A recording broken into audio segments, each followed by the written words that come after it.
Whenever I try to explain what vehicle-to-grid is to anyone, even inside of automotive industry, it's like people are looking at me like, oh, okay, he's coming from the moon or Mars. I don't know what's the right description here. On average, over the last 4.5 years, we've been generating about $2,000 per car per year, and that's the vision. No, it's similar to the internet in the 90s. There are so many applications that are going to come out of that. We have no idea today what it is, but I want Nuvve to be at the forefront of that. I see Nuvve more like the Visa or the MasterCard of the energy transactions related to electric vehicles.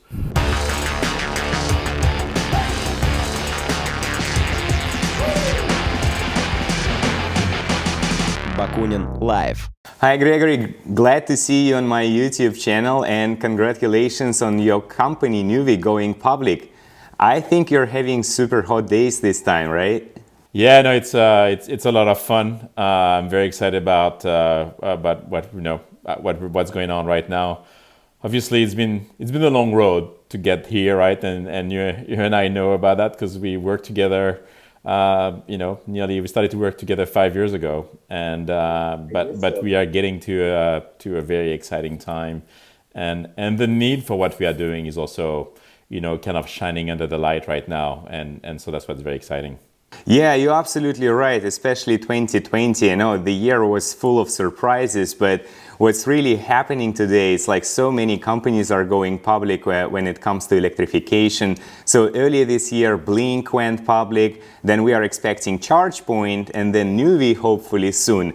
So what's your take on it? What's going on? Why it's happening right now? I mean, I think there are a few factors, right? I think 2021 has always expected to be an inflection point in the adoption of electric vehicles, and that's an assumption we've been working with for quite some time, and this is turning to be true right now. I think also that to a certain degree, the pandemic had a role with it. I mean, at the beginning, right, when traffic in big cities stopped, and you could see, people were showing pictures of Los Angeles without any smog, and you could see that across multiple cities. I think this had an influence as well on us, and so I think it's a conjunction of multiple factors that has been awakening the understanding, and so it started with I would say the more pure infrastructure-oriented companies such as Blink and Chargepoint. These guys are very focused on rolling out the infrastructure, which is essential for electric vehicles to come. We are a little bit behind that, right? We are about the integration into the system. If you don't think about a smart way to do it, it's going to cost a lot of money. We can help doing it in a very cost-effective way, but also actually in generating revenues, providing services to the grid, and therefore reducing the cost of ownership of electric vehicles. Yeah, and Gregory, we will get there for sure because, whenever I try to explain what vehicle-to-grid is to anyone, even inside of automotive industry, it's like people are looking at me like, oh, okay, he's coming from the moon or Mars. I don't know what's the right description here.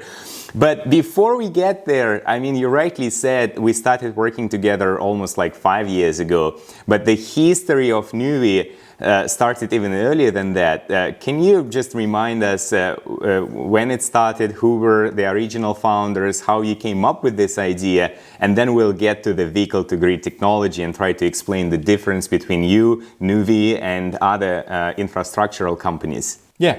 So, I mean, just a bit about myself, right? I grew up in France, grew up in the Alps, and then I came to the US about 20 years ago, 21 years ago now. And I initially was at UCLA with a professor who wanted to start a company in the wireless antenna space. So I've been working in the telecommunication space quite some time when I came to the US. And then in 2000, at the end of 2010, I came across the work from the professor Willett Kempton at the University of Delaware, who had been working on vehicle-to-grid technology since 1996, right? That was like a previous wave of electric vehicles that didn't go anywhere at the time. But, his vision was that, he'd been working on renewable generation, wind generation especially, and therefore he understands how storage is important. And so he looked at electric vehicles. You have a big battery inside those vehicles. They are parked most of the time. And so therefore that was the initial idea was put a little bit more power electronics so you can use it as not just charging the vehicle, but also discharging. So Nuvve started in 2010 when I met Willett Kempton working on this concept. And then I convinced Willett to join me in starting Nuvve. I also worked with some partners in negotiating the license at the University of Delaware. And we initially got the license for the rest of the world. The US license, they decided to give it to NRG Energy, who had studied a few things in renewable, and especially they had started a company called EVgo that people might be familiar with as well. So we worked mostly outside the US. We did a first project in Hong Kong in 2012. Where it was a very simple project where we did some basic demonstration around backfeeding. And then in 2013, we actually were successful in getting a project with the Danish Technical University in Denmark, where they had a lot of wind already. And the nice thing about Denmark also, it's a smaller country. It's easier to work in the regulatory environment over there. And therefore, we developed strong relationships with the local players, and that's when we started to work with you and Nissan and NL and converge on launching commercial services in Denmark in 2016 in September 6th. So a little bit more than 4 years, and now it has been 4 years. We've got a few different customers over there. They've been very happy about our services. We're just reviewing data a little bit earlier today. We've had actually pretty much 0% downtime on all the infrastructure that we have in Denmark. That means providing the service to the vehicle owners on the one hand, but also providing the grid services, which is how we are making money. Yeah, zero downtime is, excellent. This is very close to tech industry where they require 0.0 and you know how many zeros after zero. But, I think now it's actually that time to explain the technology. How Nuvve is different to Chargepoint and Blink. So what's your technology about? What's your vision? What kind of problems are you trying to solve? Yeah, so I think the difference between Blink and Chargepoint and Nuvve is that Nuvve is more of a platform that is being the bridge between the electric system and the electric vehicles, right? And this is very important because think about as you have more and more electric vehicle rolling out, obviously you want this infrastructure that's being installed in the different places, which is what Blink and Chargepoint are doing. Our position is more about how do we harmonize it with the existing infrastructure? How do we limit the amount of upgrades that the grid might need to do that? Or the other way is how can we provide grid services? There's a very large variety of grid services that the platform can provide. So here is a little bit more detail, right? I mean, this is our mission. Is to lower the cost of electric vehicle ownership while supporting the integration of renewable generation for scalable and sustainable green society. Two trends basically around us, right? One is the renewable trend, which is great from a CO2 perspective. It's also great from a cost perspective, right? I mean, if you look at the cost of wind generation, it's been going down by 90% over the last 10 years. And then on the other side, electric vehicles that have large batteries inside, they are parked 75 to 95% of the time. And really the vision of Willett was put a bit more power electronics and you are able to use the vehicle as storage on wheel. And so then what we do with our platform, which is what we call the virtual power plant, we have the ability to access a variety of energy markets or values that we can provide. For example, when Willett started to work on this, he was starting with PGM, which is a transmission system operator on the East Coast, and was providing a service called frequency regulation. Frequency regulation is basically the instantaneous mismatch between demand and supply, right? So we want demand and supply to stay equal all the time, and therefore there are power capacity markets that can be providing this type of service, which is a fast response market, second by second control of the resources. And so that's really where we at Kempton Vision was initially. But the platform can also provide services on the generation side. For example, something called firming, solar and wind, right, which is matching between the forecast and the actual generation of those resources. And then also can provide different type of services at the distribution level. Either it's demand response program or something called voltage control, reactive power, which are all about optimizing the infrastructure that already exists today in order to extract to push the highest active power through that infrastructure so that they can fulfill the needs from all their customers.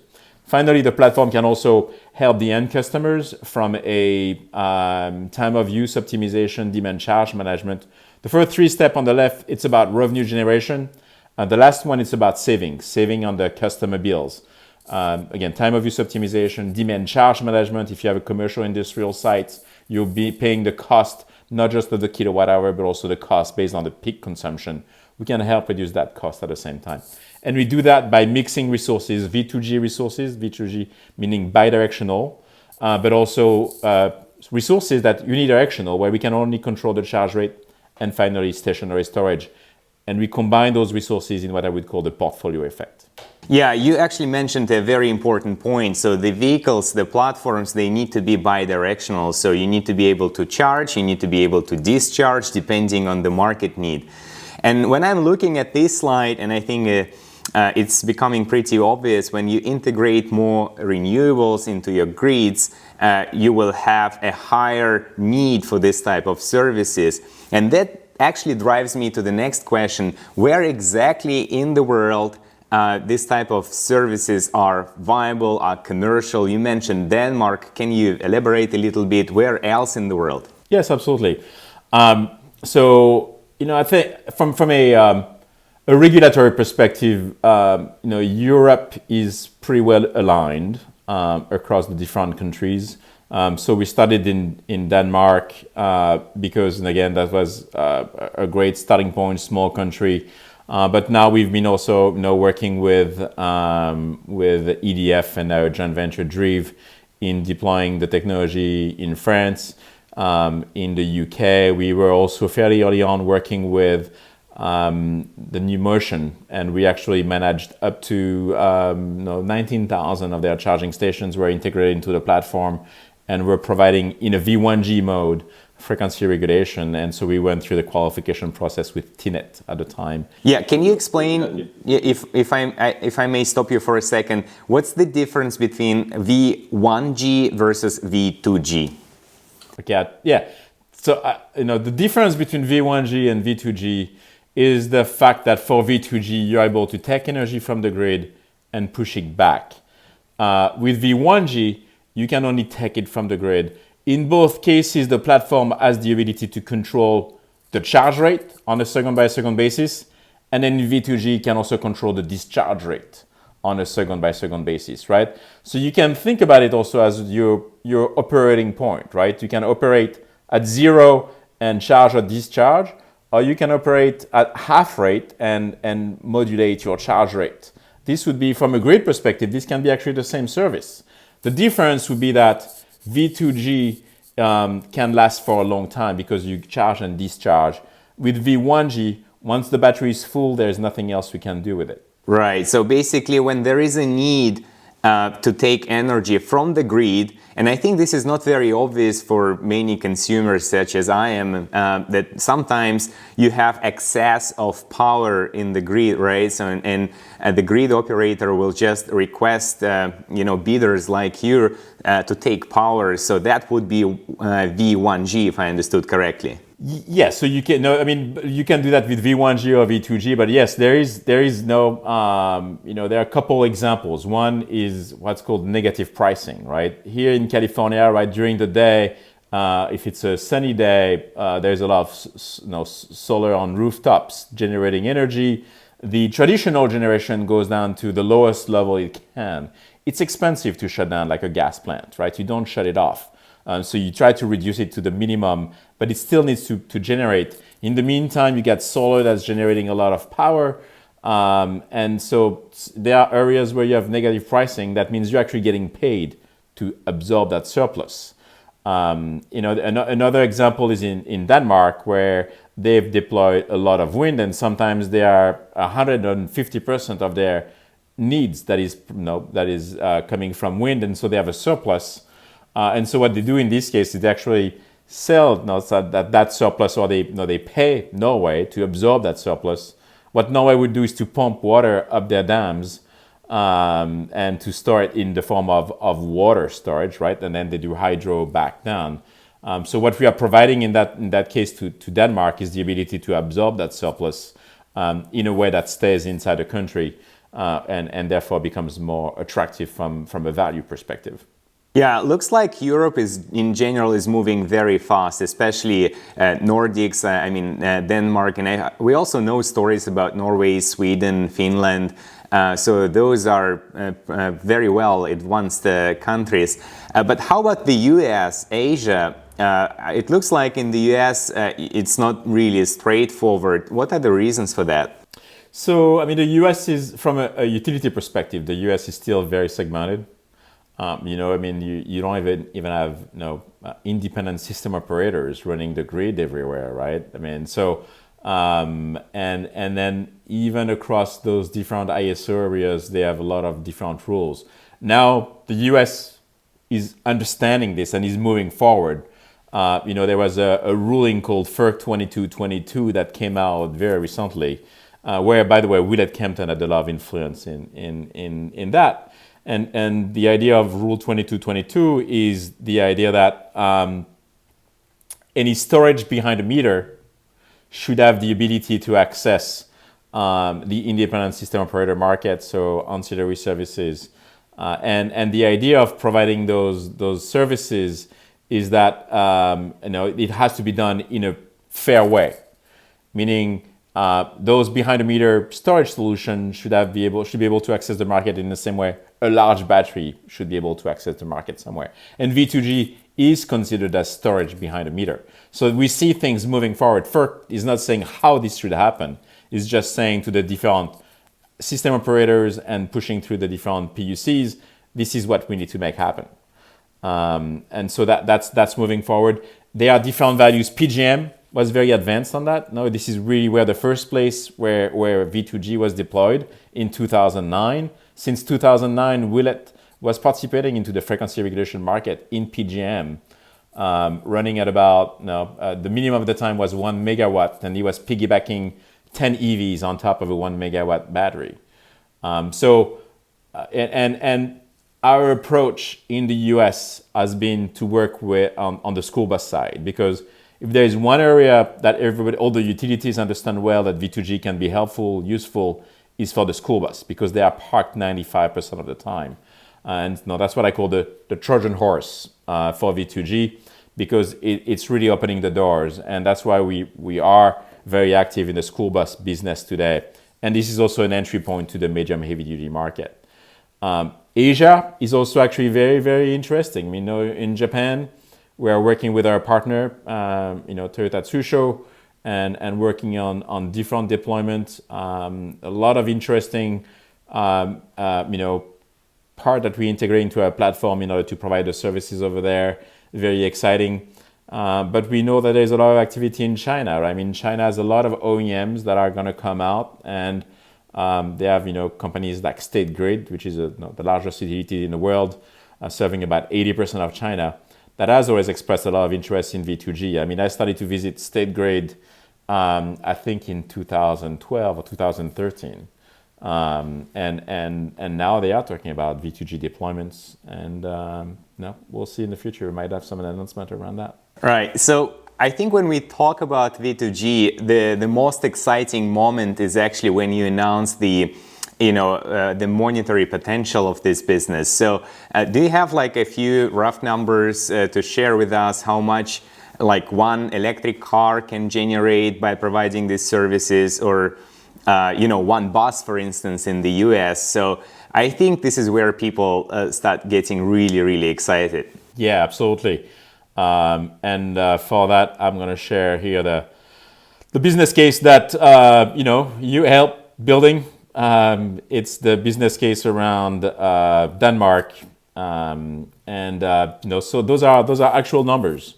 And so before I dive into those numbers, the thing I want to share is what we called the RGU, a revenue generating unit. And the revenue generating unit is a very important matrix for the economic of V2G. And this is basically what we deployed at the time, which is a 10 kilowatt charging station connected to a 24 to 40 kilowatt hour battery, and therefore participating into some type of market with those characteristics. As I said, in Denmark, we've been doing frequency regulation for 4.5 years now. And so this is what's called FCR, frequency control. On average, over the last 4.5 years, we've been generating about $2,000 per car per year. This specific number was from September 2017 to August 2018, was 2,082 euro.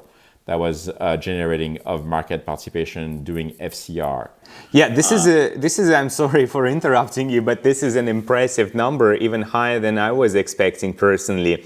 And I think when I joined the electric vehicles team, we were still dreaming about this concept that one day, if your car is properly utilized and actually supporting, for instance, grid services, the car will be almost for free for you, because I mean, with this amount of money, you can almost pay the lease cost. Of course, you have some cost structure behind it, but practically speaking, this is the same order of magnitude of your annual lease fee, right?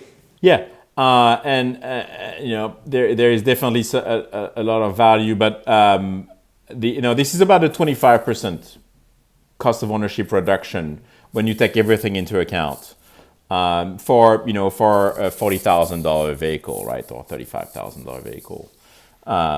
So the way our revenue is structured also is to the fleets, right? It's about the service, the quality of the service that we are providing to them, and so they pay us a fee. It's a $50 per month fee approximately, and for that they get a charging station. 10, 11 kilowatt charging stations. They get the energy that they're going to use to drive the vehicles around. They get 24-hour support and yearly maintenance of the infrastructure. And they get tools also to help them manage their fleet of electric vehicles, right? Keep in mind that when you go from internal combustion engine to electric vehicles, there is a few things that you need to learn about it before you're actually actively able to feel comfortable with that. That's the fee that they are paying, and this is where I was noted earlier. There's pretty much 0% of downtime for all of this. Finally, there is a revenue here of 106. When we participate in markets, we are really participating in markets that are upstream. But then there is also energy exchange that are happening at the meter level, right? And that energy exchange here triggers 106 euro of revenue, but there's a cost associated with that. Actually, this is a part of the business model where we're still improving, where we're actually we are paying retail for the energy, and we are only getting back wholesale. And that's a gap of maybe 400 to 500 euro gap here, which is impacting that number, but yet it's still a good business case for what we are doing. And then on the cost side, so we have the cost of energy, the three components. One is the energy used by the vehicle to drive around, the energy that came in that's lost in the system, and then the energy that came in that we push back, the number I was just describing. So that brings to a good business case. We have a few things that we are doing with that, right? The maintenance of this infrastructure, making sure everything is turning well, participating into the markets, right? That's our operational cost associated with that. But this is, so for a business case that is not perfect, as I was describing, this is already pretty strong, and you're right. In a perfect regulatory environment, the revenue generated by those could be paying for the bigger part of the lease. So the business case in Denmark is absolutely exciting. You know, the revenue potential and also the opportunities. The whole idea that you can use an electric car to support the electric grid and also the integration of renewables into the ecosystem is amazing. But obviously, when I look at your business plan, which came as a part of your investors presentation, I see a very nice revenue growth for Nuvve in the next couple of years. I think it's by 5, by 6 in the next couple of years. Obviously, there are some barriers and limitations for vehicle-to-grid integration and scaling up globally. So how exactly you plan to overcome? What kind of solutions you have? Where exactly you plan to work in the future? Yeah, so obviously we've got a base in Europe and in the Nordics, and I look at our activity there as the trailblazer of our activity, right? Mixing those resources between V1G, V2G stationary storage. Now the bulk of the revenue coming next year and also very large in the future after that is our activity here in the US, and mostly on the medium heavy duty and starting with the school buses. That's a very important piece because now I gave you the example of Denmark on a single RGU, right? This 10 kilowatt unit. Now this scales, right? So when you take a school bus is more like 60 to 150 kilowatts. So this is more between 6 and 15 RGU. So let's take the average of 10. Right, that means if you do $2,000 per year per vehicle, with a single RGU, with a school bus, you can potentially do $20,000. Right, so that's where the vision is now coming together of the vehicle and how we can help reduce the cost of ownership of those vehicles and help the adoptions of electric vehicles, and especially in a category such as the school buses, which has been identified as a key area moving forward in helping reducing pollution. That becomes very important. The barriers for us to go to market are two. One, it's what we call the interconnection, right? That means how do we connect resources to the grid? And for that, we have been working with our partner, for example, Rambus, which is building the charging stations that are coming with our platform for those school buses today. And they're actually the first one passing what's called the UL 1741 SA, which is the interconnection rule around that. So we are already passing that hurdle with that charging station. The next hurdle is market access. Even here in California, there are quite a few opportunities to generate some revenue. We are managing, for example, 2 megawatt of stationary storage at UCSD, participating into a market called the DRAM market, which is a demand response market. And those opportunities are also appearing on the East Coast, for example, in the Northeast, also in New York. We've announced also, just over the last few days, the work that we've been doing with Lion and Con Edison. And so the bulk of the revenue coming in 2021 is about those deployments. The school bus, which is, when you think about it, it's a one-time fee where we are pushing the turnkey solution that include the charging station. And then we have 12 years of revenue. Those revenues are the grid service revenues that are coming with that. So 12 years of recurring revenue, which builds a great business case and a staggering business case, right? Where you stagger year after year as you deploy. Our target next year is 450 charging stations. And that's a big chunk of that revenue for the medium heavy duty deployments. No, this is really, really impressive. I was for a second thinking, how many electric school buses do we have in the US? Is actually electrification coming? Are they, are schools purchasing electric buses, or they are just retrofitting the buses? I mean, maybe it's a little bit of a side discussion, but also curious to know the market potential for you. Yeah, there are 450,000 school buses in North America, and they are, a lot of it are gasoline vehicles. Some of them are compressed gas. So you get different solutions that have been implemented over time, but a lot of them are you can see them with the black bumpers. The electric one are with the blue bumpers. And actually, my daughter and I were working around our house this morning, and we've been looking for those blue bumpers, and we saw one this morning, so we were high-fiving each other. That's good. That's good to know. So I will tell my kids, and next time they see a blue bumper on a school bus, that's the right one.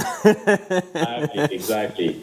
But so yeah, those are production buses, right? Either from Lion or from Bluebird. Those are actually production. The first demonstration we did in Torrance were converted. But now they are all production, and the production is going from the sideline to the main line, right? There's a high demand. Lion is doing only electric buses.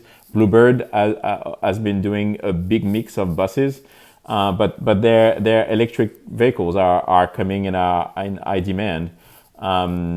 So yeah, that's really, this is a big market. A need, the new administration coming in place said they want all those buses to be electric over the next 5 years. Yeah, this is the great news for the US and also for Nuvve, right? So there's a huge potential, and I think there will be many supporters. I mean, this new mentality, reducing CO2 emissions, going green. I think it's you need to start from school, so I think it's the right place to start. So I really appreciate that. Well, we've covered Europe, we've covered the US, so let's go to Asia. So you mentioned a little bit how you operate in Japan, but when we look at your future SPAC, the special purpose acquisition vehicle, right? So the company you're going to merge with hopefully soon, so they have some Chinese background, right? So can you elaborate a little bit and explain how this is going to work? Are you betting on Asian markets as well? And, just a little bit of the background here, please. Yeah. The sponsors of the SPAC are from China. The company was initially like a Cayman Island company, which is fairly standard. I know it doesn't sound, but it's very standard. Everything's becoming Delaware companies, right? As we're going through the merger here, so we're all going to be Delaware companies. So no question around that. No, we're well-grounded American companies. But Asia is obviously a very interesting market, right? First of all, it's a high density in terms of the population. The Chinese manufacturers, OEM manufacturers on the vehicle side are very aggressive on the EV side. I mean, you go to Shenzhen and you have all the BYD taxis, all the buses. I think it's like 100 and something thousand vehicles that are all electric in Shenzhen. So they've definitely been, moving fast on the subject. They have 150 OEMs that are building electric vehicles, all categories. Some of them that you might see here in the US, some of them that we'll never see in the US. But they have big markets around them. Right? Southeast Asia is a very exciting market, right? You have about nearly 1 billion people, like 800 million people living in Southeast Asia. They have very different needs there. A lot of islands where energy management is difficult. And therefore, combining electric vehicles with managing the energy on those islands becomes very important to even power those islands. There are very many islands that don't even have power today because it's too complex.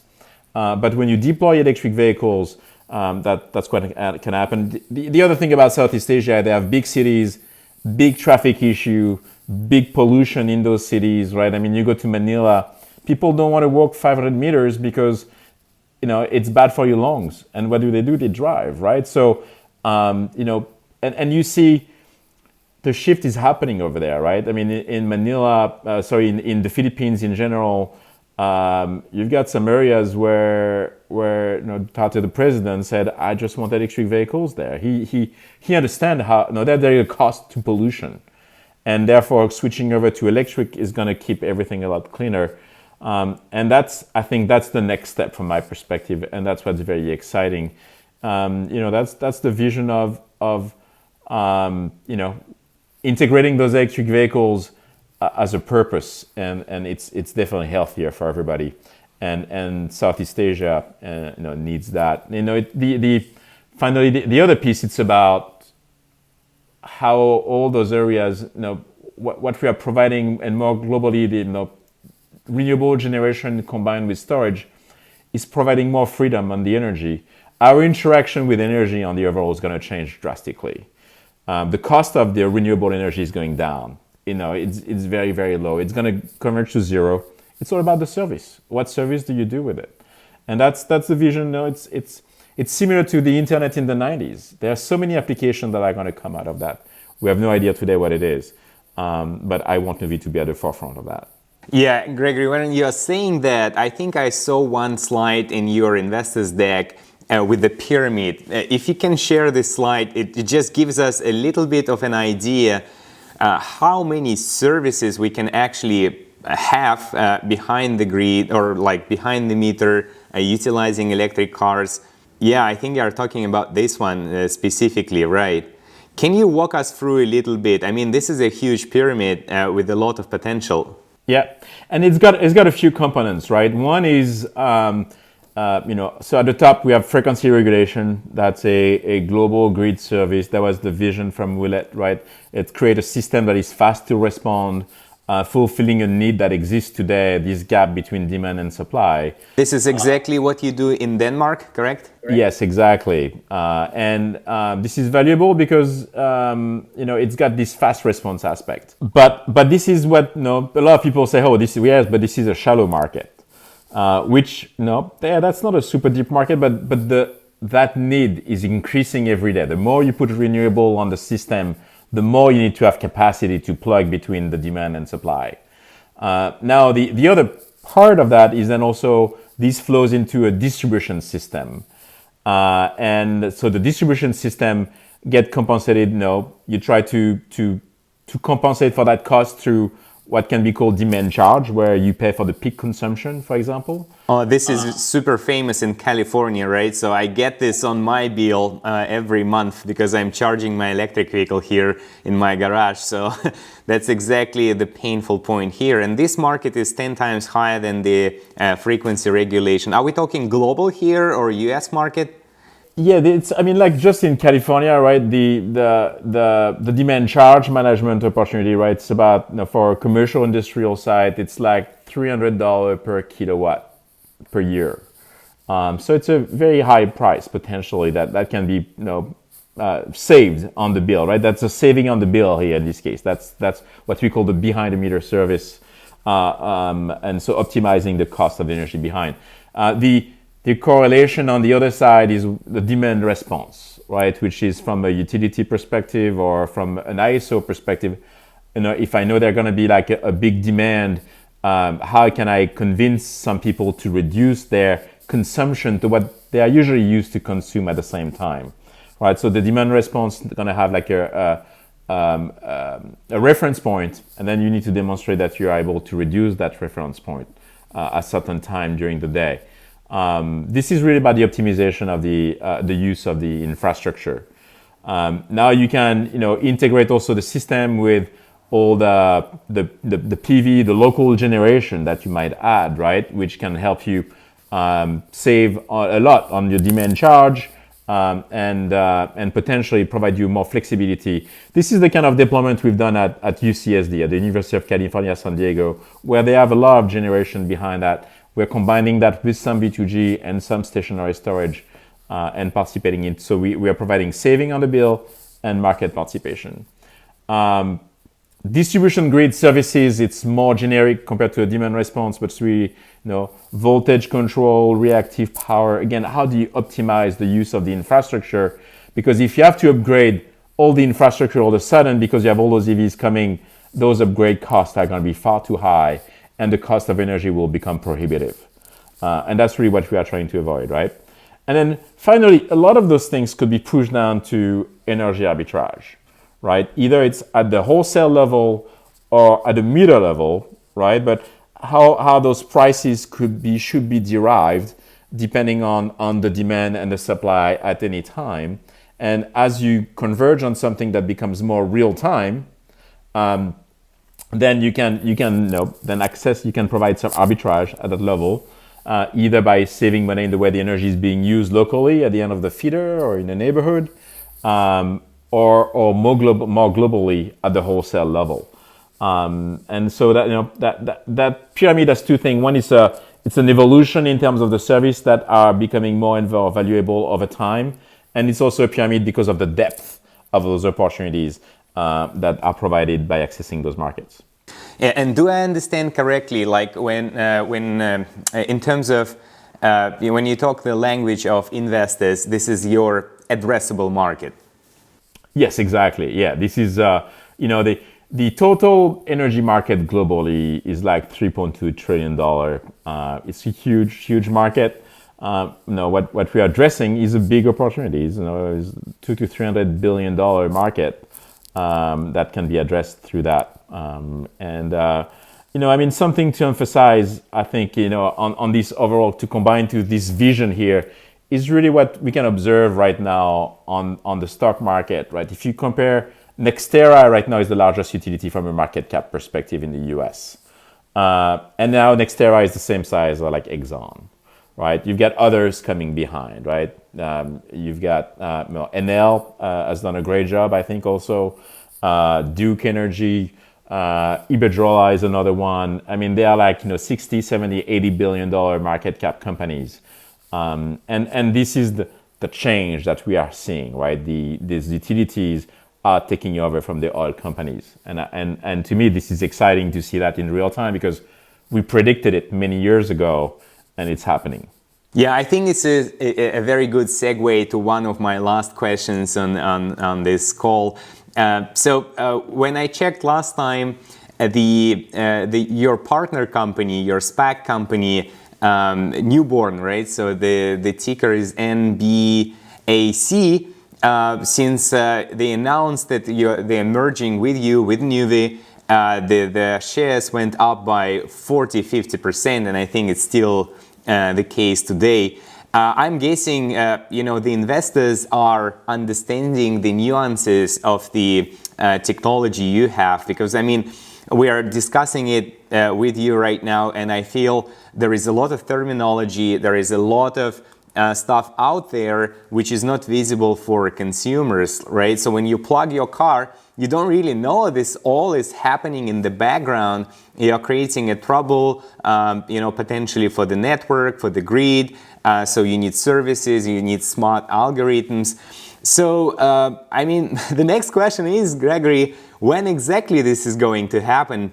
Do you have an idea when we can see Nuvve? And by the way, what's going to be the ticker for Nuvve on the stock exchange?